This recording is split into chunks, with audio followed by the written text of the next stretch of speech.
Սա Իջևանն է, գեղեցիկ, խաղաղ քաղաք, բայց ոչ մատչելի բոլորի համար։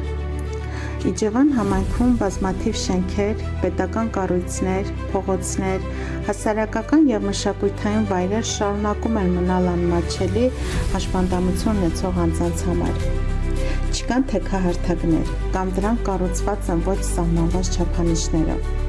Հասարակական տրանսպորտը հարմարեցված չէ, մայթերը լի են խոչընդոտներով։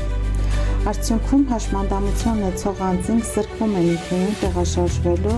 հանրային կյանքի մասնակցելու և որոշումների կայացման գործընթացներում ներգրավվելու հնարավորությունից։ Հատկապես հաշմանդամություն ունեցող կանայք և աղջիկները կրկնակի խոցելի են։